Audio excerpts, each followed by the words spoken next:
this is the great thing about the sport, isn't it? It's like, so obviously I play for Fleet Aces, and they've grown really quickly. And, you know, Andy and Tracy started this, and it was, they had friends, and then through lockdown they went all out, and suddenly they've gone from 20 to 30 mates playing. Now to a club that we've got 75, we've got 50 people on a waiting list. Yeah, exactly. But we don't have a home. We play in 5 or 6 locations. Yeah. The club is about being sociable and make friends, but then you in anything you do, isn't it? You get a certain level where you get people to get competitive and want to be competitive, and you have to cater for elite, and then you have to cater for intermediates, and have to cater for beginners. And I've seen it coaching football at kids is like, and I know the FA made a lot of effort where people will go frowning upon if you're good. We have a habit in this country of bringing, if you're good, bringing you down to average, and if you're below average, trying to bring you up to average, which is wrong. You need to be pushing everyone. Yeah. So I see our club, like any other club, will get to a crossroads where you might lose some people if you can't keep it competitive. But if a club can then start saying, right, there's these sort of leagues. Yeah. I mean, like the SCPL is a great start. Yeah. I think it's been brilliant for us as a club. We've evolved since last year, where you just said, right, you're in that group, who wants to play? Now this year we've been a bit more selective, right? We've got a squad that we think you're good enough to be in that team and that team, and it's really great. Yeah. So going forward, that'd be fantastic to grow the sport. Absolutely. And I think, there's been, I think a lot of people who haven't been involved in PPL this year have seen the fun the players have had, have seen the development and how much players that have been involved have improved. And I think also it's shown players like, hey, actually, players got chosen that weren't necessarily the top players in the game. So actually that's accessible to me too. And I think that's what's so great next season about having the Challenger League, having the Plus 50 League. You know, it's making it available to say that actually it doesn't matter if you're not quite the top level. It doesn't matter if you're a bit older. Actually, everyone can come and get involved in the Open this year, I think there's a plus 75 category. I mean, what other sport is that? I mean, I've got to challenge myself. I'm going to live to 100 and I'm going to be the champion at 100, whatever category, whatever, 3.5, 4, I don't care. But that, to give people an incentive, you know, age is not a barrier. I played, I think it was in 2022 in a tournament in France in the French Open, and there was a men's singles 70 plus category. And I was watching these guys and I was thinking the same. I was like, what sport as a 70 plus year old man can you go and have a workout, have so much fun, be around people of all ages from young competing at the same place in the same venue? And that was one of the most inspiring kind of divisions of a tournament I've ever watched. I was just sat there watching these guys just getting a great workout, having the time of their lives. And I was thinking, what other sport would give them this opportunity? I saw a lovely clip on social media in America. 2 12-year-old girls were playing against these adults, and they were giving them a hell of a time. And it was wonderful to see because they were just having fun. These adults were going, what am I going to do about it? Yeah, absolutely. So we haven't even got to where I was going to go. Even question was like your travels. Now my travels. You've just been to India. Thailand. Taiwan. Australia. Come back and gone to Spain. So can you talk us through what's been going on in all of those countries? Absolutely. Because this is like 6-8 weeks you've been away. I've been away for a month, 4 weeks. So you fit all this in 4 weeks. Yeah. So what happened? Where did you go first, and what was the purpose, and what happened there? Yeah. So first week, a group of us, about 20 players, I think, from Europe, went out to Mumbai in India to play the Indian Open. Which, I mean, how cool is it that Pickleball gave me the opportunity to go to Mumbai in India and play a tournament, you know, a place that I've never been able to travel to India, and, you know, somewhere that's such a different culture, such a cool place to kind of go and explore. So, but how big is Pickleball in India? It's really, really big, and the level is also really, really high. It was so inspiring to see, you know, their top players are amazing. And it was also so great to see just how many women were playing pickleball in India of all levels, you know. And I actually was playing in the 19 plus category and the 35 plus category for women's doubles, and 35 plus. So what I loved was in the 35 plus women's category, there were so many women that, you know, probably had been playing pickleball for a year or so, weren't the best players, but there were so many women out there that just loved the opportunity to, hey, we'll come and play this tournament. We might not be the best, we might not win any matches, but hey, we're going to be out here. And that was so great to see. So so the first week in India was amazing. I competed in 4 categories. I won 2 silvers and a bronze. And then we also had a couple of team events which I competed in. So I played 35 plus team event with an Indian team, which was great fun. And then the 19 plus team event with an English team, which was amazing. So a great week in India to get to see. It's a group called Global Sports that are an Indian group which are running tournaments and growing the sport over there. They put on an amazing event. There were players from all over the world. A lot of Americans came over and played, Australia, all over Asia. And it was great because I haven't played pickleball in Asia before. So I met a lot of new players. Indoors? Outdoors. Outdoors. So we were outdoors. It was pretty warm. But from my tennis days, I played a lot in hot countries. So for me, I love playing in that. So yeah, a great experience in India, great tournament organization, great people, great to see a new country, really, really good fun. And then the level was good? The level was very good. Yeah. I would say, yeah, the level was, in the men's final, the two Indians in the final lost to Andre Deescu, who just beat Ben Johns a couple of weeks ago, right, and his partner Rob Nunnery in 3 sets. So you've got two of the top Indian guys challenging two of the top guys in the world to win that title. Again, me and Pei in the women's doubles final lost to Megan Fudge and Susanna Barr, who me and my partner Isha, who's Indian, in the 35 plus women's final also lost to Megan Fudge and Susanna Barr. And again, they're two of the top female players in the States and the world. So why did you lose? Because they were really, really good? Or is it just is there about these questions in sport, like, what is the difference in the levels as you go up? Is it absolutely. You obviously got all the skill sets. Yeah. Well, not all of them. I still need to get better. And is it the margins? Is it maybe like, they just want more shot, or they've just got a little bit more pace or a little bit more edge on a shot that you might not have, so they know when they take a risk a little bit earlier than you, and that's when I think win? Or it's a combination of things. I think it's understanding the tactical side of the game, and then like you said, shots. The Megan and Susanna are just unbelievable players, so consistent, so drilled. They understand when to go for that faster ball, when to wait. And yeah, I think it's just experience, getting to play at that level. They play at that level like all the time. So for I took so many learnings away from both of those matches against them, and they actually come over to Europe and play more than any of the other American players. So I've been lucky that I've got to play them a few times. I actually went to school with Megan, weirdly, because she what, over here or in America? Yeah, no, in England. So I think she was born in Germany, but she went to school over here. So I've known Megan for a long time. But yeah, just more experience, more drilled, know when to make those decisions to win the point. So does that give you more drive coming back to train harder, to work harder, to think, I can beat up. I know what I've got to do to get there. Absolutely. And I think for me, it is very easy to be a big fish in a small pond. I'm lucky that I'm one of the best players in the UK, one of the best female players in Europe, but I want to get better. I want to, be able to go out and I want you to be the best player in the world, because I did say you were. Sadly, I haven't quite got there yet. So for me, getting those opportunities to play those better players is just... Are there world rankings?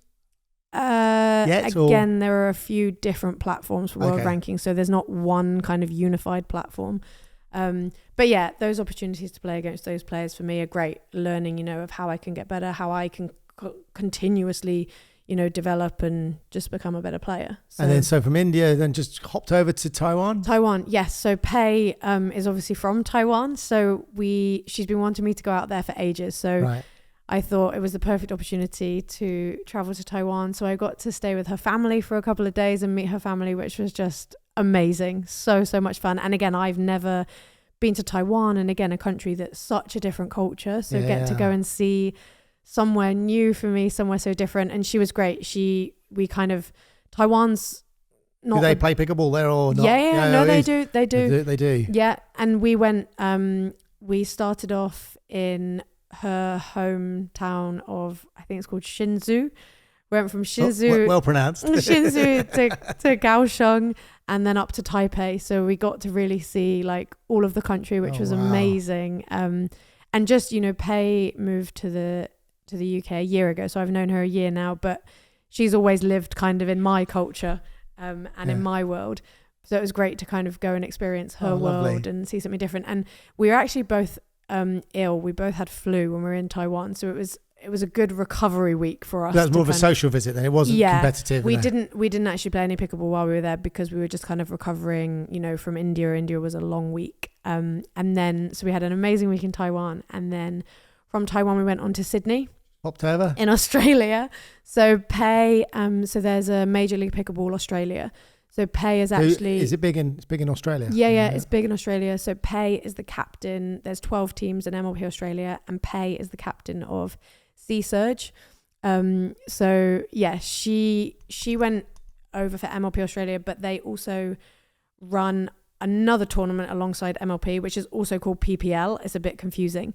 So I knew that I wasn't able to play in the MLP Australia event, but I thought, as I was already halfway across the world, I may as well go on with Pei and compete in the PPL event. Right. So we flew out to Sydney on the Monday, and the event was kind of at the end of the week. So I played in the singles on the Friday for PPL. So they had the PPL events in the morning and then the MLP events in the afternoon.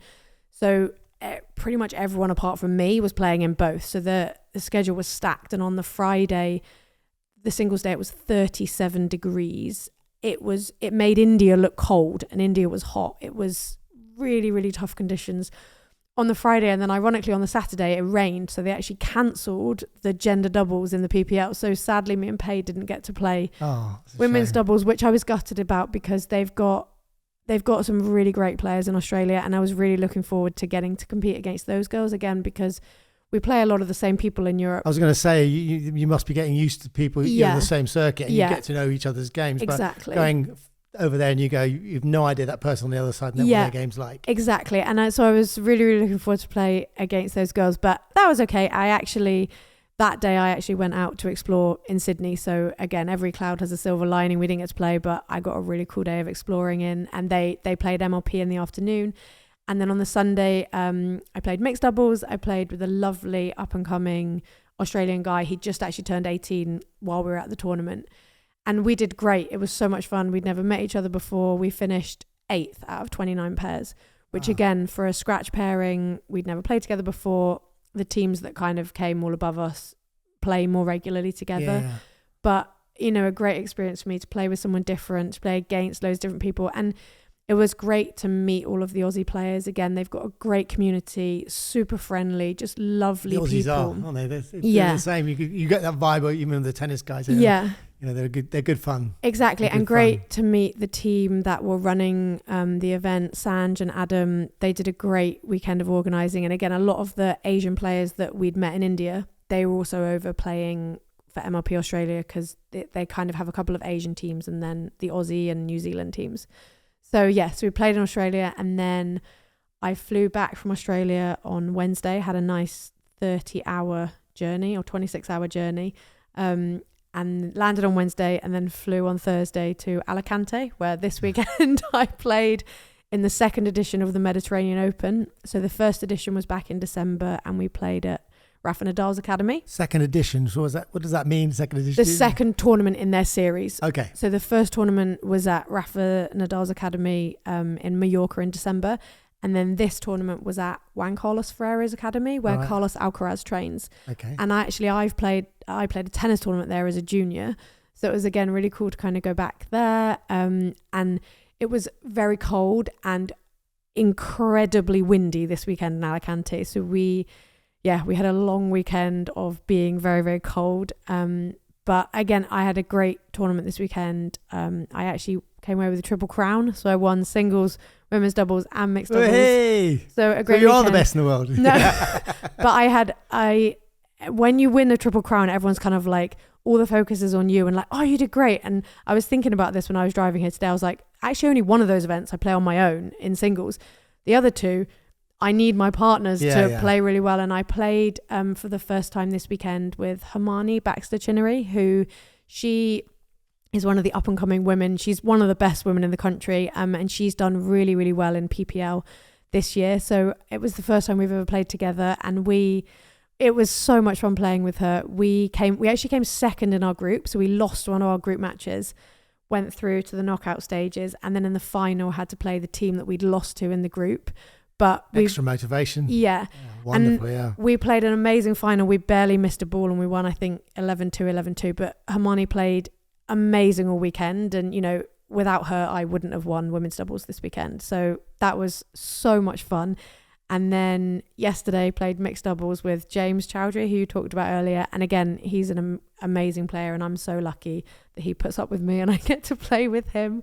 But again, with other sport, you can just have different partners all the time. Yeah, Whereas yeah. I assume in tennis, you get a partner and you try and stick with them and you grow with them. Whereas you sort of, who's around this weekend? Register together. Absolutely. We're going to play. Yeah. How's it going? But I think that's what's so lovely, you know, to kind of, in India, I played, I've had different partners, I think, in all the events over the last few weeks, which is fun. And I love kind of learning, because obviously when you play with different people, you have to learn actually how do they play? How are we going to play together as a team? You might play on a different side to you do with someone else. Yeah, because and when you're playing these, is it normal scoring or is it rally scoring? It was all normal scoring. All normal scoring. Yeah. So do you like in those instances, because we do a bit of rally scoring with SCPL, it's like, do you prefer the left, do you prefer the right? Yeah. And do you have that sort of, like, we're going to have that decision, even though it's normal scoring, but whatever opportunity I can, I'm going to go on my favoured side and you're going to go there and you have a code or a switch or whatever. Yeah. So I play with James quite regularly. So I always play on the forehand side and we will always stack. So I always am on the forehand side. And with Hermione, we weren't really sure kind of how we were going to do it. But actually I played on the left, which with Pei, I usually play on the right. So for me, it was different. And then we stacked as well, but I get really lost with stacking, especially when I play on the side that I'm not used to. So Hermione, bless her, I said, right, we're going to have to work together to figure out that we're both on the right side this weekend. I know. Yeah, we've not done a lot of it because it's something we haven't really done a lot as a club either, stacking. Yeah.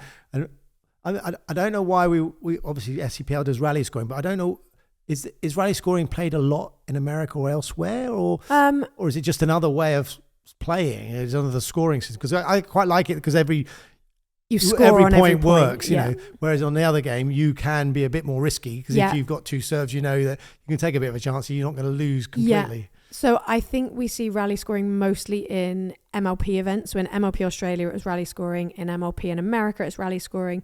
Like you said, SEPL and our PPL, we use rally scoring. Right. So I think we tend to see rally scoring more for like the team events. I think it's a faster scoring format. Yeah. It kind of is more entertaining because, you know, the matches, I would say, are generally, you know, 75+% of the time are really close, because that kind of is how the scoring lends itself and you end up in those situations. Have you ever played on a show court, like with a crowd? Yeah. I'm lucky. Yeah, I'm very lucky in that I get to play on a lot of show courts. In India, they had a great show court, and actually in Australia they asked me if I would commentate for the MLP.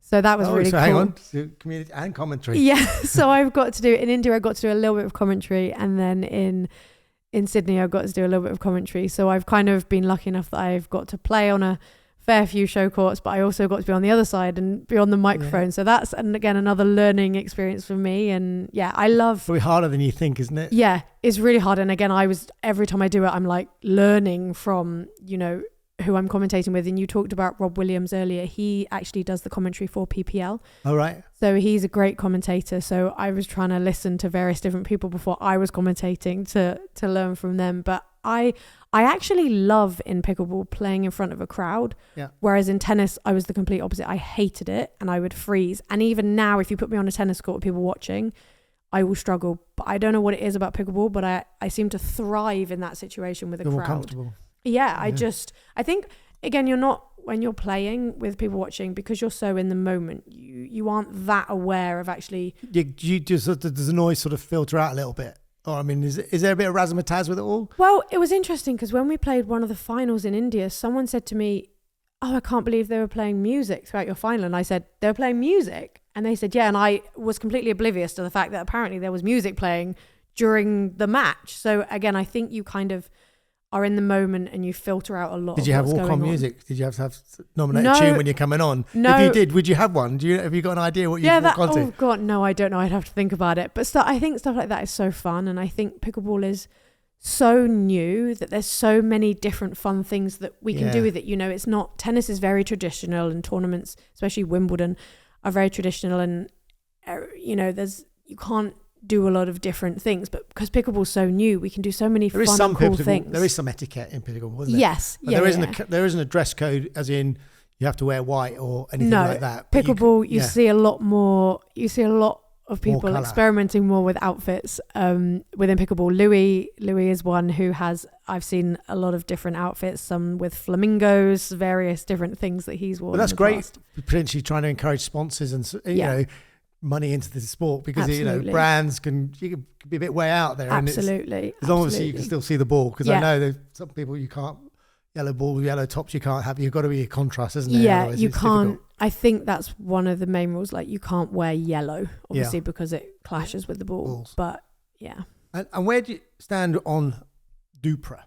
Because I think Andre Agassi and his friends or whoever bought Dupra. Yeah. And I heard him say he thought it was a wonderful tool. Yeah. That as a player you can go anywhere and you can say to someone, "Are you a 3.5?" Yeah. And you know that you will get sort of a good level to play at. Yeah.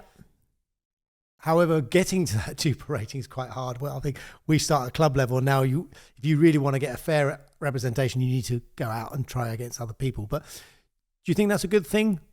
Because I was talking to Martin about this. I was saying, like, in golf, you have a handicap. Yeah. So you've got a leveler. Yeah. So when you play golf, you get a number of shots. And I was thinking, when you're playing in an open tournament, I assume it doesn't matter what your rating is. If you're up against someone who's 5 and then you've got a 3.5, unlucky. Yeah. Do you think there'll ever be a point where you might get shots, or someone might go to you, right, you start 5 shots up, so it levels the game? It's interesting. I think most of the tournaments are broken down into categories. So they've got kind of a 3.5 category, a 4.0 category, a 4.5 category, 5.0 plus categories. And you can't play down. So say my Dupa's 5.4, I can't play in the 3.5 category, but you can play up to stretch yourself. But you can play down in age. But you can play down in age, yes. But you can't play up in age. Yeah, exactly right. So I think the concept of Dupa is great to create that universal ranking system. I think, again, not all tournaments enter their results into Dupa. So I think we maybe need to get to a point where, for consistency, everything is put into Dupa, because I know there's tournaments I play where some results will go into Dupa, and then there's other tournaments that, don't collaborate with Dupa, so don't enter the results. So I think in the States, Dupa, I think, is more reflective, because the more matches you play, the more accurate your Dupa is going to be.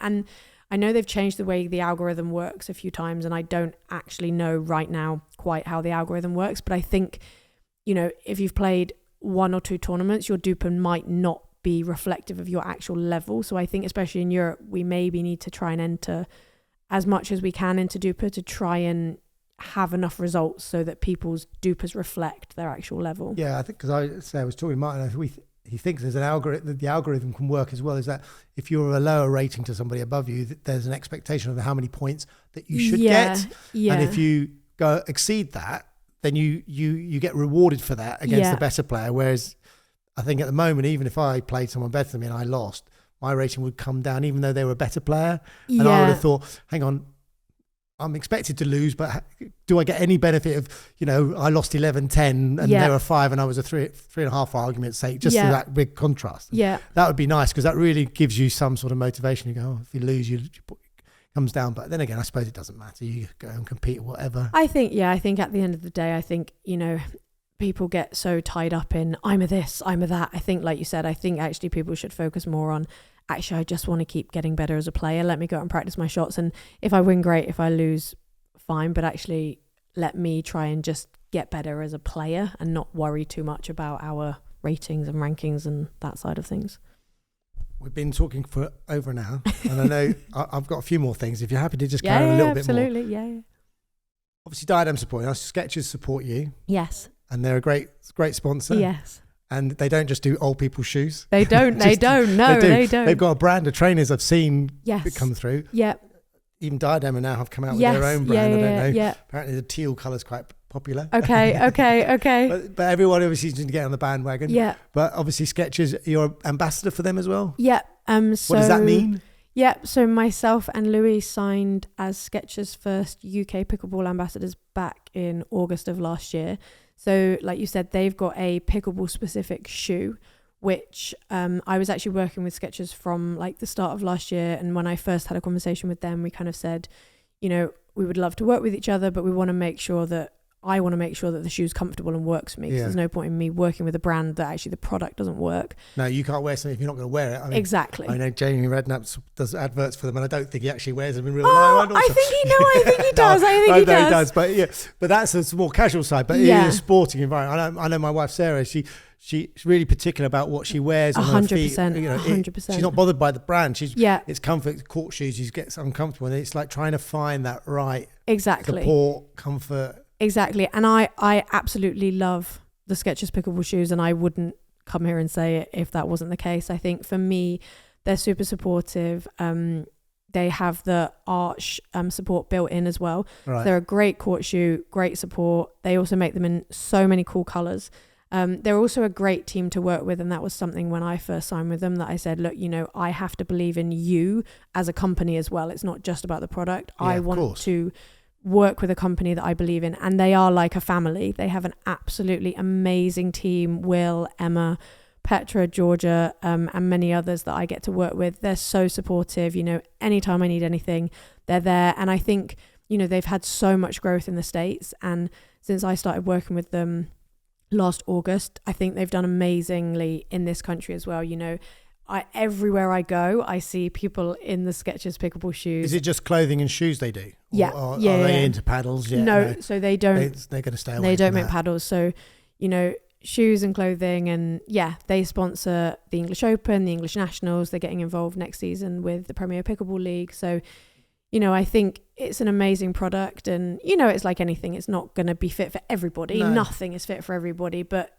as a shoe that's comfortable, supportive, and you know, helps my performance on court, it's definitely it's an amazing product, and they're an amazing team to work with. And I can't, you know, it's so exciting to see them getting involved in more and more things, because you know, good. I think they're the first mainstream brand in this country that have seen the potential of pickleball and have wanted to invest in and support pickleball. And I think they've also helped, you know, elevate pickleball, you know, even more to a bigger stage when people see, wow, Skechers, you know, a brand that are one of the biggest brands in the world. Skechers are involved and want to invest in pickleball. So yeah, I love working with them. That's good, because it's hard, isn't it? When you have a little bit of a stigma. In this country, Skechers was always associated with very old people wearing comfy shoes. Yeah. And then you're trying to move away to get to a sporty environment, being cool and having colours. Yeah. But good luck to them. So do you have a paddle sponsor, or do you have? I do have a paddle sponsor. Not one of these then? No, I'm not sponsored by them. So my paddle sponsor are ProXR. So again, ProXR are an American company that I would say they're one of the newer, they're not really new anymore, but one of the newer paddle brands in the market. And I signed with them again probably about a year ago. And I actually wasn't signed with a paddle company for a couple of years, because I really wanted to find a paddle that I loved. I didn't, you know, I had a lot of different offers, and I thought, I don't want to use a paddle for the sake of it because you're going to give me X, Y, and Z. I actually want to find a paddle that I love. And then, hey, if there's an opportunity with that paddle to, you know, enter into a sponsorship agreement, then that's great. And what is your paddle of choice then? I mean, is it thick, thin? I mean, or do you have a view? Because I understand that thinner ones are for power, the bigger, wider ones are for a bit more touch and feely. Yeah. Do you have a... I mean, to be honest, Or do you swap around? Do you play with different paddles in different tournaments and different conditions? No, I use the same paddle. The Pro XR. It's actually the Zane Navratil signature model. So it's blue and black, and I love it. And I've played with it, since I signed with Pro XR. And for me, it's got a really great balance of, you know, kind of power, but also control. Like, and at the level that we play at, we need really great control. And again, you know, when I had conversations with them, I was like, I love your product, but I also need to believe in what you guys are trying to do as a company. And Claude, actually, who is kind of the main person in Pro XR in Pickleball, he came over and they sponsored English Open last year, and he actually came over from the States, had a stand in Telford, and, you know, he wanted to see, you know, actually what other players can we work with. And I use Pro XR, James uses Pro XR, Pay uses Pro XR, and I love, again, the same with Skechers shoes. When I go to clubs and I'm like, wow, there's so many people playing with Pro XR paddles. And for me, they are one of the best quality paddles out there in the market. You know, there's a lot of people seeing opportunities to, hey, I want to make a paddle brand. And because getting into the game, I no idea. And it's like, what paddle do you play with? Which one? And it was only people like Christo sort of saying, try this one, or I've got this. And we all had a bone paddle because it's also cost, and you know, they're not cheap. But then again, your tool is you need to invest in good quality if you're going to take things seriously. And, you know, you need a good quality paddle. I mean, for beginners, where would you start? I mean, would you know, because I mean, these the thinner ones tend to be a little easy and not so expensive. And then those are, I don't know, they got triple carbon in, I don't know, layers. I don't know that up on paddle. But I mean, I've heard of a few, so I've only heard of a few brands. I'd never heard of Pro XR. I've heard of Diadem, Selkirk, and I think there's now Fox paddles in the UK have just come in, and you know, don't know much about them. But where would you start? I mean, an entry level paddle, what would you, apart from saying Pro XR, do Pro XR have an entry level? Do they, or is it more up with that sort of elite level? I would say if you're kind of coming in at entry level, you're probably wanting to spend maybe £50 to £60 on a paddle. You know, that's something that's not too expensive. It's not going to be the best of the best, but I think also when you're coming into the game, you don't need something with crazy technology. You just need something that's actually going to give you a little bit of feel. And I think you can get those paddles for kind of £50, £60. You know, there's a few different platforms in this country where you can buy paddles. The Pickleball store, run by Lloyd, who's actually my team sponsor for PPL, UK Pickleball shop. You kind of can go on both of their websites and have a look. I think they will both like send out demo paddles as well, because like you said, it's hard to kind of buy something blind. And I think if you're at a club, people are generally pretty friendly, and you know, they'll let you try their paddle. I think to be honest, it's just finding something that feels good. I think, you know, people talk about thick, thin, this, that, the other. I think actually it's more about actually what feels good in my hand when I play, more than anything else. It's an extension of your arm, isn't it? You just want it to feel good, don't you? Exactly. So look, before we go, we were chatting with the lads earlier. So famous people that you've met. Okay, I'm going to have to ask you to tell the story of Jamie Foxx, please. So the Hollywood actor Jamie Foxx, Hollywood actor, not some bloke you met down in Hollywood. So about a year ago, James actually goes out to LA with his job, and he'd actually met Jamie Foxx, I think on just some social courts in LA where Jamie would go and play. And Jamie ended up coming to the UK to film a movie last year. And when James met him in LA, I think he met his manager, and he said, he's coming to the UK to film a movie and he'd love to play pickleball when he's over there. Can we get in touch with you when he's over and to play? And James said, of course. So but we can't guarantee hot sun outside. Cool. It might be in a shed in Roehampton, but hey, you come over. That'll do. So we managed to agree a day. So there were 8 of us that I think it was one Sunday morning went out to Imbercourt and played with Jamie and his manager. Very unassuming. They turned up, no security, no nothing, just them. Just a normal guy. Just a normal guy came to play, and we were just again on 2 courts. And it was really funny because I kind of had a pinch moment of, I'm in this kind of playing field, basically, playing pickleball with Jamie Foxx. And you could see people walking by, and Jamie, he has quite a distinctive voice, and a lot of people know him from movies. And you could see people when they were walking by kind of looking, kind of like, is that Jamie Foxx? So we got to play with him, and he was amazing. He loves pickleball, so he's got his own. Yeah, he plays really, really well. He's got his own paddle brand in the States. Oh, wow. And he's got 3 courts at his house. So he loves it. He has a lot of people, you know, come over to his house in LA and play.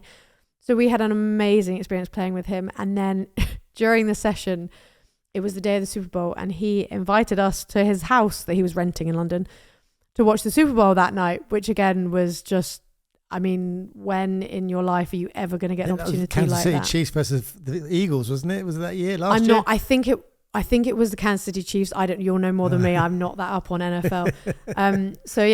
Then the 8 of us went to the house he was renting for a Super Bowl party. And again, he just the most incredible person. I mean, he's, like you said, a movie star, an actor, singer, an entrepreneur, such an astute businessman, and getting to spend that evening, you know, with him and his team and he was an amazing person. The stories that he was telling us, and he was so engaging. You know, there were eight strangers that he'd invited into his kind of inner circle, and he was so interested in each and every one of us, and would, you know, chat to us as a group. It wasn't kind of like, oh, well, you can just come, but I'm not actually going to interact with you. No. It was amazing. A bunch of mates together, isn't it? Exactly. Yeah. And you said, you know, I think it was the shared passion of pickleball. You know, he could see that we love the game just as much as he loved the game, and it gave us that common ground to connect. You know, none of us are Hollywood movie stars.